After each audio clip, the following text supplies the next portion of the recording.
더 리더, 책 읽어주는 남자. 영화는 중년의 남자 마이클이 자신이 15살 때 처음 알게 된 여자에 대한 기억을 떠올리면서 시작됩니다. 아픈 마이클이 하굣길에 한 여인의 도움을 받아 집으로 무사히 가게 되지요. 며칠을 알아누운 뒤 건강이 회복된 마이클은 자신을 도와준 그 여인에게 감사의 인사를 하러 갑니다. 그런데 마이클은 그녀에게 사춘기 소년이 가지는 이성에 대한 호기심을 넘는 감정으로 다가가게 됩니다. 책을 읽어주는 것을 좋아한 한나와 마이클은 깊은 관계를 나누는 연인의 사이로 이어졌지만 어느 날 한나는 직장에서의 승진 소식에도 불구하고 직장을 그만두고 마이클과의 관계도 정리하고 떠납니다.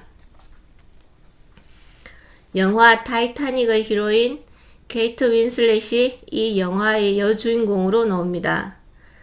타이타닉에서 보여준 사랑에 빠진 소녀의 모습으로 우리에게 기억되지요.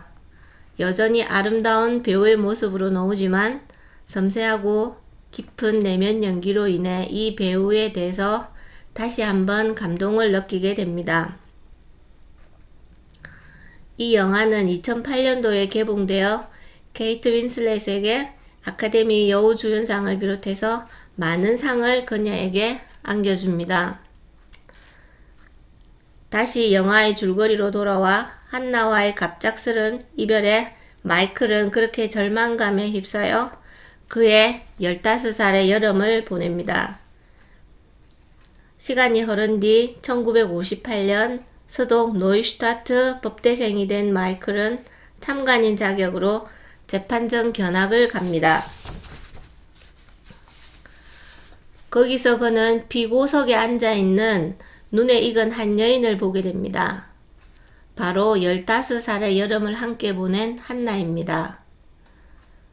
젊은 시절 나치 수용소에서 친위대 교도관으로 일한 그녀는 많은 유대인이 희생된 화재 사건의 주범으로 몰리면서 무기징역에 처해지게 됩니다.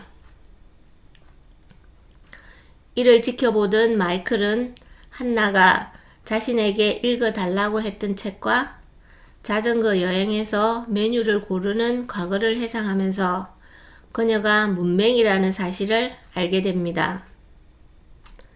담당 교수가 한나와 마이클의 사이를 알고 이렇게 말하지요. 중요한 건 우리의 감정이 아니야. 우리의 행동이지. 그리고 진실을 알면서도 나서질 않았다면 그 죄책감을 평생 지고 살아갈 것인가. 마이클은 진실을 밝혀야 할지 고민하지만 한나의 선택을 그대로 받아들입니다.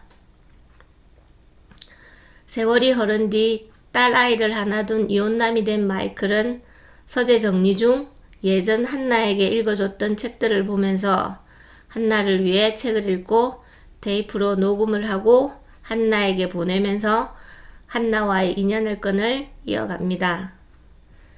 어느 날 교도소에서 이 테이프를 보낸 사람이 마이클이라는 사실을 알고 한나는 녹음된 소리와 책을 보면서 글을 혼자서 배우게 됩니다.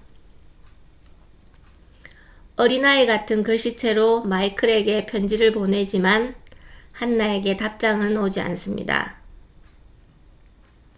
20년 수감 생활을 한 한나는 가석방될 예정이지만 아는 사람이 없어서 교도소 측에서 마이클에게 연락을 합니다. 마이클과 한나는 짧은 재회를 하지요. 이 과정에서 한나는 나치 시절 자신의 행동에 죄책감이 들었는지 아니면 세상으로 돌아가기엔 너무 멀리 와버렸다고 생각했는지 그도 아니면 마이클이 자신을 이해해 줄 거라 생각했지만 그의 변해버린 태도에 상처를 받았는지 그녀는 출소 전 교도소의 그녀의 작은 방에서 자살을 택합니다. 한나는 재판 과정에서 보여주었던 나치 시절 자신의 직무에 대한 확고한 직업 정신으로 유대인을 대한 것을 증언하지요. 이 과정에서 왜 잘못됐는지에 대해 알지를 못합니다. 한나에게 잘못이 있다면 투철한 직업 정신으로 인해 유대인이 몰살된 점인데, 이 부분에서 우리는 한나에게 분개를 해야 하는데 그러질 못합니다. 영화의 초반은 30대 한나와 10대의 마이클의 성애 장면이 다소 충격적으로 다가오겠지만, 영화의 중반 이후 후반은 우리에게 먹먹함을 주는 감동으로 다가옵니다. 멜로를 가장한 사회성 짙은 영화입니다. 한나와의 이별 이후 누구에게도 마음을 못 열었던 마이클은 한나의 죽음 이후 딸과의 관계 회복을 위해 대화를 시도합니다. 마음속에 꼭꼭 비밀처럼 담겨있던 자신의 첫사랑과 그 이후의 이야기를 하려 하지요. 뉴욕타임즈 베스트셀러 1위를 수상했던 베른하르트 슐링크의 더 리더 책 읽어주는 남자가 원작인 영화입니다.